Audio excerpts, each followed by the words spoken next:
Olá, gente. A gente vai estrear agora um novo quadro da nossa programação. Esperamos que ele continue tendo assuntos por toda semana. Um quadro que a gente vai chamar de Café com o Diretor. A gente está aqui numa mesa, café da manhã, com o nosso diretor-geral, o professor Carlos Alberto, e a ideia é receber sempre alguns convidados. Quando tiver algum fato interessante, alguma coisa que a gente julgue relevante, informar para a nossa comunidade, para a sociedade em geral. Então, a gente está aqui com o nosso diretor, o professor Carlos Alberto. Estamos também com o nosso diretor de gestão financeira orçamentária, Davi Freitas, e o nosso diretor de assuntos estudantis, o professor Carlos Boinar. E para esse primeiro programa a gente vai tratar de um assunto, trazer esclarecimentos sobre um fato que aconteceu, uma notícia que veio direto do Ministério da Educação, que foi uma questão de um contingenciamento da nossa verba para a manutenção do funcionamento da nossa instituição e de outras instituições da rede federal. Então, a gente trouxe aqui com o nosso diretor, o professor Carlos Alberto, a quem eu já saúdo, dou um bom dia, e a gente vai explicar qual foi o fato em questão e as providências que a nossa instituição planejou tomar para lidar com esse assunto de contingenciamento, que é sempre um assunto muito delicado, e a gente julga que a nossa comunidade e a sociedade em geral, ela merece esse esclarecimento. Então, bom dia, professor Carlos Alberto, e deixo a palavra aí com você para continuar aí nesse esclarecimento. Bom dia, Jorivan. Bom dia, o nosso diretor aqui de administrativo, o Davi, o nosso diretor de assistência estudantil, o Boinar. Na verdade, nós já fazemos esse café aqui, né? Sim. Já há algum tempo, né? A gente agora está experimentando abrir para todo mundo. Isso. E aí eu veio a ideia da gente, né, passar informações que chegam durante a semana para toda a nossa comunidade e a sociedade em geral, porque algumas notícias chegam e as pessoas querem se apropriar dessa notícia para ter certeza do que está acontecendo. Então, nós já temos um canal na TV Câmara, que a gente já passa algumas programações. Então, esse café com o diretor já acontece toda sexta-feira, e a gente resolveu, né, passar isso para que a comunidade possa também estar junto conosco. E vamos dizer, semana, mais no dia 5, houve uma notícia sobre uma redução no nosso orçamento, que isso preocupou tanto a nós gestores como também a nossa comunidade. Isso é normal. Não é normal a redução, né? É normal a preocupação quando se fala em uma redução orçamentária, porque a gente, inicialmente, quando a gente já tem os valores no começo do ano, a gente faz um planejamento, né? E esse planejamento a gente espera ser seguido até o final do ano.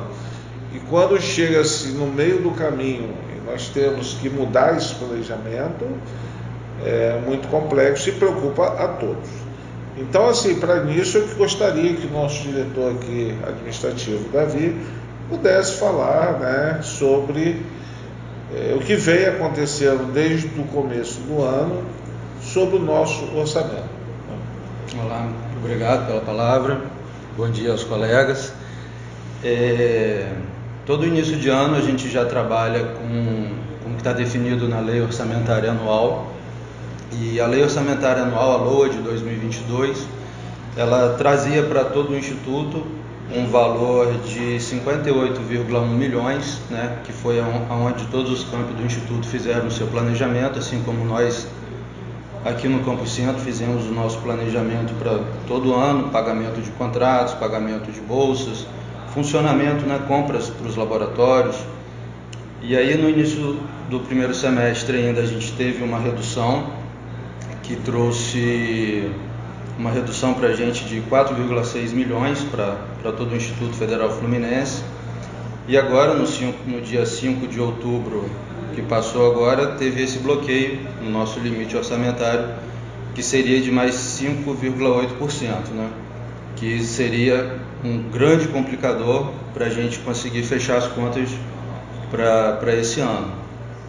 Mas aí, felizmente, né, o governo voltou atrás e cancelou esse bloqueio, que foi o que permite agora que a gente consiga arcar com os nossos contratos e com as nossas bolsas e tentar fechar o ano aí com a escola funcionando como deve funcionar.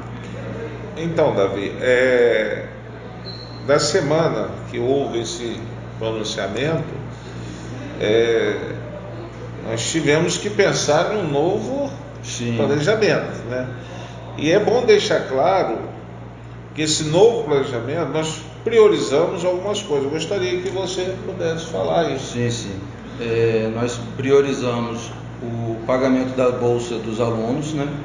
Como o Boinal vai falar um pouco mais à frente, porque a gestão entende que o cenário atual da economia brasileira e da nossa região, muitos pais, muitas famílias estão com desempregados em casa, então muitas das vezes a única renda do aluno, da família, é a bolsa que ele recebe aqui, né?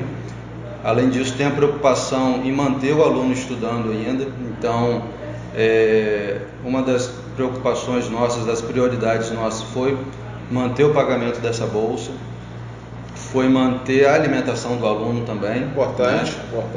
No nosso refeitório aqui. E tentar a todo custo manter os contratos terceirizados funcionando, de modo a evitar qualquer demissão, né, de qualquer servidor terceirizado nosso aqui. Ok. A gente, né, isso é um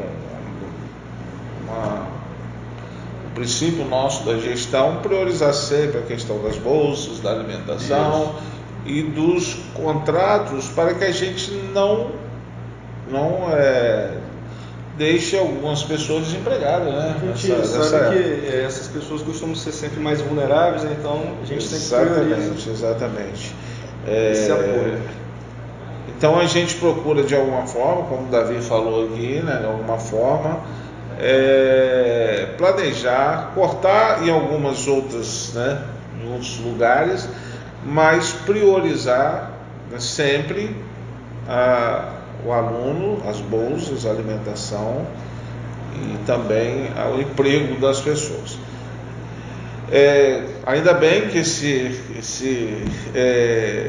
houve, né, um retrocesso aí por parte dessa decisão e a gente voltou, né, no planejamento inicial, não é isso, Davi? No começo do ano. Conseguimos, inclusive, manter a capacitação de servidores, né, conforme nos reunimos no Fórum de Gestores na segunda-feira passada e passamos essa informação para todos os coordenadores de curso e coordenadores administrativos também, onde o recurso que a gente havia disponibilizado nesse segundo semestre para capacitação, atualização, foi mantido e informado o prazo para que sejam feitas as solicitações. Eu gostaria até que nosso diretor aqui, o Boidar, falasse um pouco por que a gente prioriza, né, as bolsas, qual a importância, né, da gente priorizar as bolsas e a alimentação dos nossos alunos. Bom dia a todos. Gostaria primeiro, Carlos Alberto, parabenizar essa ação, né, mais um estreitamento, né, da gestão com a comunidade acadêmica. E quando a gente fala comunidade acadêmica, a gente não fala somente dos nossos alunos, falamos dos nossos alunos, dos nossos servidores, colaboradores, famílias, né, e acho que isso é mais uma ação que vai estreitar mesmo, né, as informações com esta comunidade. Carlos Alberto, se você me permite também, lembramos que estas prioridades definidas pelo planejamento, ela já não é de agora. Desde o início, né, da pandemia, onde nós vivemos um período delicado, de muitas dificuldades, de muitas incertezas, né, estabeleceu-se como prioridade, principalmente a nossa assistência estudantil, né, que trabalha como uma das suas missões a questão da permanência e êxito. a permanência ela é trabalhada a partir do momento que a gente consegue oferecer para os que mais precisam, aqueles alunos que têm uma vulnerabilidade social através do perfil socioeconômico, de serem assistidos. Então eu acho que isso é uma marca da gestão. A gestão esteve sempre muito próxima, ela não deu espaço, ela não criou lacunas em relação a isso. Então isso já vem de um bom tempo e isso tem sido fundamental. A gente percebe que o Davi foi muito feliz na colocação dele das dificuldades entre as famílias, e quando a escola faz com que esta prioridade seja executada num momento como este, é muito importante. O aluno ele precisa estar tranquilo ao saber que a bolsa, o auxílio dele vai chegar e vai ser pago, ele pode contar com aquele recurso, E aí você, como nosso diretor, estabeleceu essa prioridade, fez com que as diretorias se planejassem e se organizassem, porque isso realmente é muito importante, E sem contar com o quantitativo de alunos que são beneficiados com bolsas e auxílios, porque não são só as bolsas e auxílios financeiros, nós também temos a questão da alimentação, que hoje é um recurso considerável dentro do orçamento da assistência estudantil e, lógico, do Campo Centro. E com isso a gente tem dado uma tranquilidade para que os nossos alunos realmente possam ter no seu dia a dia com mais tranquilidade. Então, você falou aí na questão da alimentação. Você podia falar para a gente qual é o quantitativo de alimentação diária aqui do campus, entre lanche e almoço? Só para a gente ter até para mais uma divulgação em relação a como é que funciona a alimentação, o setor de nutrição da nossa escola, do nosso campus. Nós temos 4 refeições ao dia. Nós temos um café, um almoço, um café da tarde, um lanche, café-lanche, e na parte da tarde, na parte da noite, uma janta, Ela hoje, a alimentação, 760 alunos são beneficiados diretamente através do edital, a alimentação do almoço. 760 alunos que fazem parte desse processo, eles têm lá a alimentação diária. E nós chegamos a um número aproximadamente de 3.500 refeições por dia, juntando os lanches e mais alimentação. Então, é um número extremamente alto, considerável. Para que isso aconteça, tem que ter todo um planejamento por parte da diretoria de Davi, do setor de nutrição, porque envolve é quase que uma fábrica. A gente costuma dizer que quem conhece o setor, ela praticamente ela trabalha com produção, ela faz com que haja um ciclo ao longo do dia que começa às 6 horas da manhã e termina às 10 da noite. Então realmente são números expressivos e, como dito anteriormente, é uma das prioridades da gestão. É uma das prioridades e faz com que o nosso aluno se sinta assistido, e sem contar a questão da qualidade dos alimentos que são oferecidos, a estratégia de usar a agricultura familiar. Nós executamos 100% da nossa verba, isso é importantíssimo, e também atendemos o que é de lei, que é a questão da legislação. Então toda a parte de cardápio, tivemos também a ideia, você teve a ideia da questão de fazer com que a gente pudesse colocar 5 micro-ondas, 4, e agora está chegando o 5º essa semana, para que os alunos que não fazem parte do processo via edital possam esquentar suas refeições, aquecer suas refeições ao longo do dia, e tem sido bastante utilizado. Nós temos aí em torno de 300 alunos em média usando essa possibilidade de ajuda, o que isso também representa no final um investimento, A gente não trata a questão da assistência estudantil como gasto. A gente sempre usa a palavra da questão de fazer com que o aluno se sinta investido. Então a gente vê que realmente nós temos que priorizar a alimentação, as bolsas dos alunos, porque a gente sabe que a evasão acontece, não é só na nossa escola, acontece. Foi até potencializado pela pandemia, a gente fez pesquisa e levantamento. Exatamente. Mas assim, não é que a gente trate a evasão como uma coisa normal, não é isso, mas a gente sabe que ela existe. Agora, a gente tem feito, Boina, junto com o Davi, um esforço muito grande para que Os números, né, de evasão. Os números, não é a questão da alimentação, das bolsas, não seja um fator que vá causar a evasão. Porque nós temos, né? Faz o contrário, né? Isso aí faz com que o aluno permaneça, né? Como eu falei, permanência e êxito.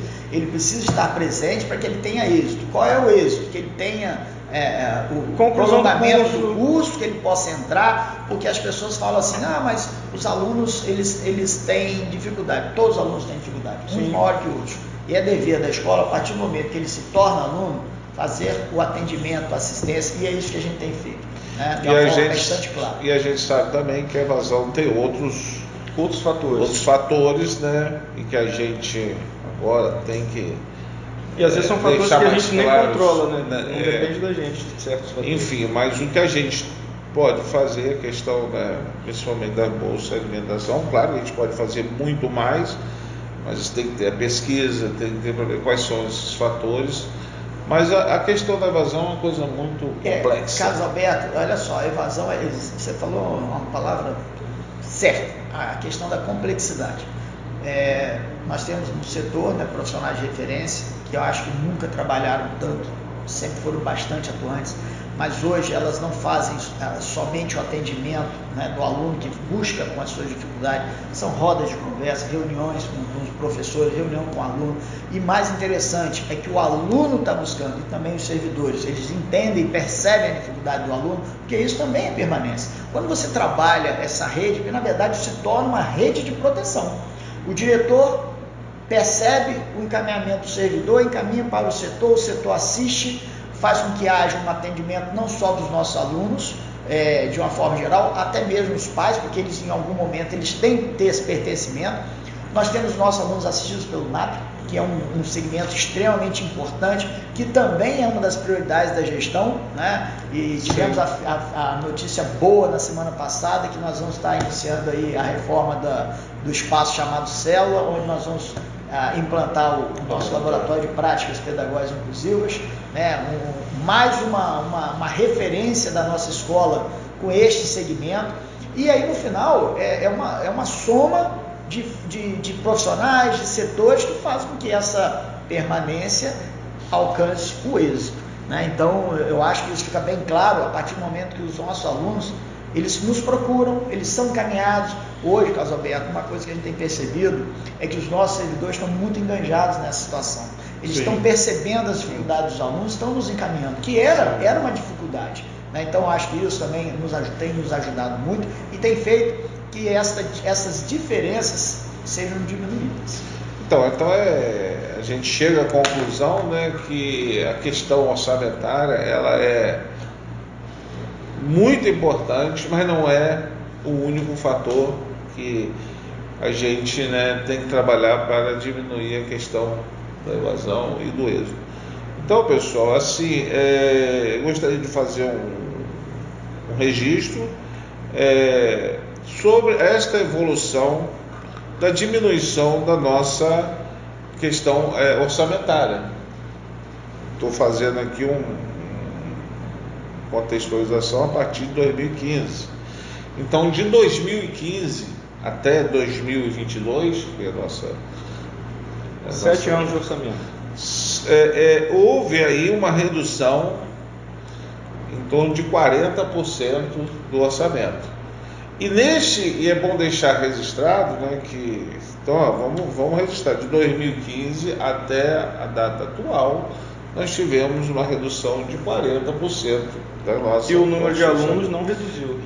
Pelo contrário, então vou falar do Campo Centro e também do Instituto, de modo geral, aumentou. E os custos aumentam também. E os custos aumentam. Nós temos aí alunos em 2015 estava em torno de 5.500 a 6.000 alunos, hoje nós temos em quase 8.000. Quase 8.000. Então houve um acréscimo de alunos. Só para pontuar também, o acréscimo de aluno envolve acréscimo de comida, de alimentação, acréscimo de laboratórios, porque são cursos que crescem, as turmas vão evoluindo, precisa investimento, mais utilização do espaço, água, então limpeza, manutenção de uma forma todos geral. esses fatores, né? Às vezes a pessoa pensa, é só aluno, não. Tudo que envolve a presença do aluno aqui e a permanência dele aqui. De 2015 para cá, vamos falar do Campus Centro, né, nós tivemos, eu não me lembro qual foi a inauguração do Bloco G, mas nós tivemos um novo bloco. A aqui. Equipagem do Bloco G. Sim, um bloco com 8 andares, então é quase que um novo campus pequeno, sim, né? Sim. Ali é quase que nós colocamos mais um campus. São 1.000 metros quadrados. O Bloco G tem 1.000 metros quadrados. Então, quer dizer, aumentou as despesas, como o Davi falou, de recepcionista. Cada andar. De recepcionista, da limpeza. Então, nós tivemos o aumento das despesas. Mas nós tivemos também, é bom a gente colocar, ações que também nos ajudaram, como a questão da implantação das placas solares, que fez, e a troca da iluminação, nós trocamos 5.500 lâmpadas, de que eram fluorescentes, trocamos por LED.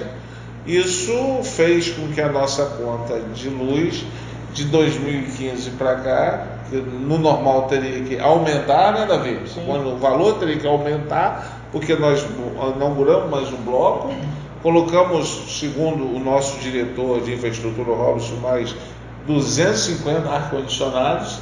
Então, no normal, e a conta de energia também vem, né? Aumentando. Normais.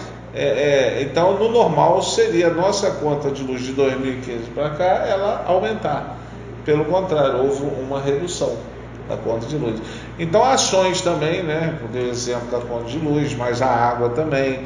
Nós instalamos torneiras com sensores, porque evita do aluno chegar lá, ligar, esquecer e ir embora, deixar a torneira. Reutilização da água dos ar-condicionados. Reutilização da água dos ar-condicionados também, produzido pela...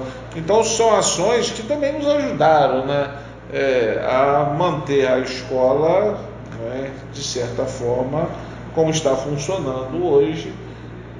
Eu acho que isso aí...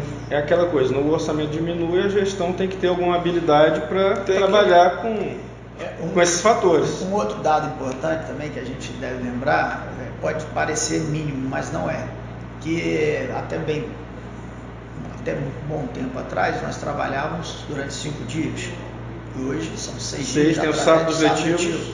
Nós temos pouquíssimos sábados que nós não temos atividade, somente os feriados. Então isso também aumenta, né, a manutenção, o custo. Isso aumenta mais um dia de alimentação. Então, na verdade, é um aumento, né, significativo. Os nossos números, como foi dito no início, são números grandes, são números que eles impressionam. Né? Então, tem que estar muito bem alinhado, tem que estar muito bem orientado, muito bem direcionado, para que as pessoas possam, né, de alguma forma, se organizar, se planejar. Eu acho, Davi, aí eu acho um papel fundamental, né, nessa condução. Eu acho que é o início de tudo. A orientação sai da direção, mas se o orçamento, principalmente, a finança não anda, é igual às nossas casas, né? Só que a diferença é que você não tem o recurso imediato. Então, eu acho que isso também deve ser lembrado, né? Eu acho que os nossos servidores também estão de parabéns, né, Casalberto? Porque a gente tem visto aí o quanto eles estão sendo atuantes, né? Nós tivemos momentos muito ruins, de perdas, mas graças a Deus a gente tem se mantido firme. Como você falou, acho que nossos servidores e também alunos estão engajados para que a nossa instituição ela permaneça no nível, né? Eu acho que as pessoas estão entendendo que o momento é delicado, né? Esse engajamento é importante para isso. Entender, é claro que nem tudo vai ser perfeito, nem tudo vai ser do jeito que as pessoas esperam ou querem, mas as pessoas entendem. Eu sempre falo, é a ditadura do possível. A gente fica preso no que é possível fazer. Sim. Não é na questão querer, todo mundo quer, mas às vezes as possibilidades a gente tem que ter alguns limites e algumas decisões que tem que ser tomadas. Né? E usando a sua fala agora, eu acho que a gente tem que lembrar que nós estamos fazendo muito. Sim. A escola, né, ela funciona como se fosse uma fábrica, né? Só que a fábrica da educação, do conhecimento, porque a gente que chega cedo e sai tarde, fica imaginando. E a gente viveu isso aqui, nós vivemos na pandemia, a gente via a escola vazia, nossa, que tristeza que chegava. né? E aí veio a ação de vacinar, abrir para a comunidade, a gente foi, né, atuante demais, aí começou a movimentar, quando retornou a escola vive. A gente fala, a escola vive. Eu falo para os visitantes, são 8 mil pessoas, é muito mais do que muito município aí do interior, 8 mil pessoas por dia. Eu vou melhorar seu exemplo. Você fala em fábrica. A fábrica, às vezes, é previsível do que possa acontecer. Aqui não é tão previsível assim. Então, na verdade, essa escola é um organismo vivo. Esse é o grande, né? É um organismo vivo, onde tudo, né? Tudo tem que estar integrado e tem que funcionar certinho, mas não pode ter uma doença nesse organismo vivo. E se tiver uma doença... E se tiver doença, porque tem, né? Alguém vai ter que combater. Tem que combater para que isso não... Enfim. Então é bom a gente deixar registrado, aí até para terminar, aí, que o nosso planejamento de 2022 continua o mesmo, né? Porque apesar dessas notícias aí de redução, de contingenciamento, mas o ministro da Educação voltou atrás e a gente, né, Davi, pode confirmar, mantém aí o nosso planejamento como vinha sendo executado, o de 2022. Eu gostaria também, né, de anunciar, né, Jonivan, vai ser um novo tema para o nosso café da manhã, um aluno nosso que tirou, né, medalha de ouro nas Olimpíadas da Astronomia. Ele gabaritou a prova, pelo que a gente sabe, é o único da cidade de Campos, vamos dizer assim, do Instituto também, que conseguiu esse feito. E aí, quando a gente já soube a notícia aí dessa redução, que ele vai passar uma semana em São José dos Campos, a convite, porque ele teve esse feito aí interessante. Então, a gente, né, já estava providenciando ajuda, uma bolsa até para ele ficar lá essa semana. Nós estávamos preocupados com a redução aí, mas graças a Deus houve esse retorno aí dessa notícia, e ele vai conseguir ir, que é um feito muito importante. Quem sabe nas próximas oportunidades estará aqui com a gente conversando sobre na volta dele, trazer os fatos, as novidades. Trazer todas as novidades. Ressaltar que é um aluno nosso do ensino médio, né? Ele é um aluno bolsista com a bolsa de fomento externo, o projeto da professora Cristine, né? Que sempre é muito atuante nessa área de astronomia e de física. Nós vamos trazer os dois aqui para o café e a gente também. Enfim, essa semana a gente tenta esclarecer. Eu queria aproveitar o gancho que o professor Bainá falou da agricultura familiar e lembrar para quem estiver assistindo que a gente acabou de publicar uma chamada pública da agricultura familiar. São mais de R$300 mil em alimentos, né, in natura, hortifruti granjeiros, pequenos produtores da região, extremamente felizes em exatamente. Escola. É um recurso exclusivamente para a compra de pequenos agricultores da região, do município, conforme determina as legislações, e essa chamada pública está aberta até agora no início de novembro. Você sabe a data exata? Porque hoje a gente está gravando no dia 14, até o programa ao ar, a gente pede então que as pessoas fiquem atentas nos prazos. Onde é que a gente pode saber a notícia exatamente? Então, no portal do IFE já está sendo publicado isso. A gente também divulgou na Secretaria de Agricultura aqui do município de Campos, e está mandando comunicação para todos os meios também, para poder divulgar o máximo possível. E aí o edital já está publicado, tem os prazos, e a chamada acontece, se eu não me engano, na primeira semana de novembro, tanto aqui para o Campus Centro, e na segunda semana, se eu não me engano, no Campus Guarulhos, que a gente faz junto. Davi, já que você tocou nesse assunto, me veio aqui na cabeça aqui,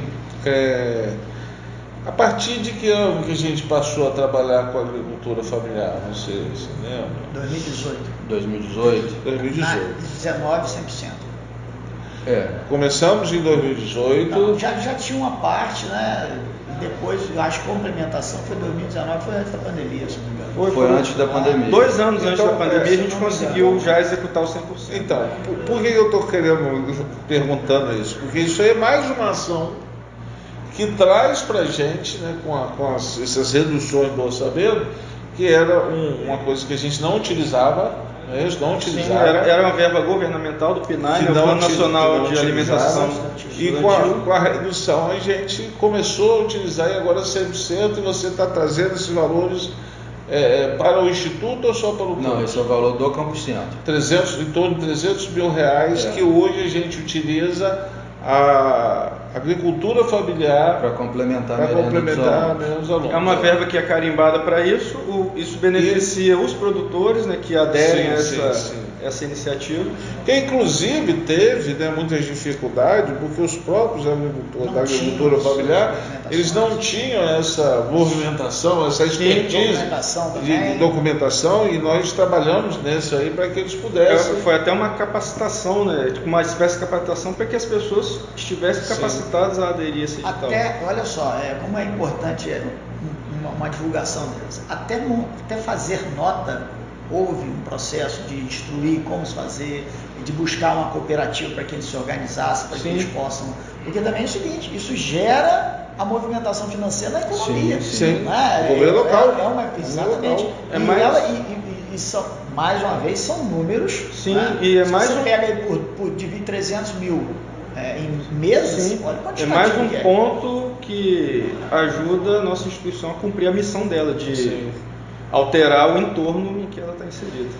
Ok, então, mais uma vez, são ações que a gente tem procurado para tentar minimizar a redução do orçamento, né, que estão sendo impostos desde, como a gente registrou, desde 2015 para cá.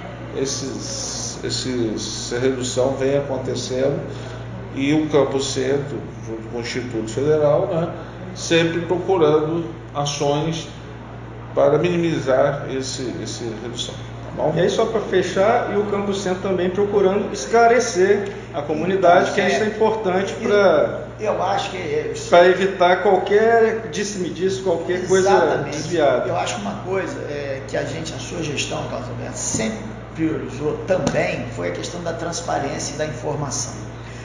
Então, acho que fica aqui até uma fala de que as pessoas devem estar sempre buscando a gestão para que possam tirar suas dúvidas.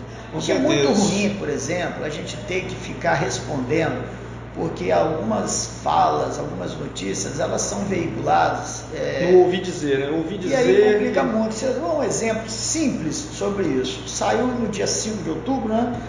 Nesse dia, meu telefone à noite não parava. Teve aluno perguntando se no dia seguinte nós íamos servir o almoço. Porque a fala, às vezes, ela deve ser feita com mais responsabilidade. As pessoas devem pegar as notícias, né? Primeiro ter certeza daquilo, né? A resposta nossa imediata era que nós não tínhamos oficialmente nada definido, nós não tínhamos sido notificados, e a partir dessa notificação a gente faríamos as nossas reuniões, e aí teríamos as nossas prioridades mais uma vez sendo colocadas em prática. E aí é mais um alerta, como o Júnior falou, que busque a escola. E que não tire conclusões antecipadas, porque a gente sempre vai ter a comunicação oficial, e esperar sempre a comunicação oficial, que vai ser a que garante que é a realidade. Algumas pessoas podem entender que há uma demora para isso, mas acontece que enquanto a gestão transparência e responsabilidade, que enquanto a gestão não tem ainda uma questão definida, bem embasada, a gente não pode sair divulgando, né, coisas que podem ser fake, alguma coisa desse sentido. Então é isso. Para finalizar, então, a gente está aqui à disposição com mais esse quadro, que a gente espera que sempre vai trazer, como foi falado aqui, esclarecimentos e ações que são a realidade, são coisas confiáveis aqui da nossa E quem quiser tomar um cafezinho, aí a gente está aqui para tomar toda um cafezinho. Toda sexta-feira a gente tem, né, esse cafezinho, agora passando algumas informações para a nossa comunidade. Então, gente, obrigado. Davi, Boinar, professor Carlos Alberto, e obrigado a vocês que nos assistiram, que também disseminem isso, e a gente está sempre à disposição aqui para informação de qualidade. Tá bom, gente? Então, até a próxima.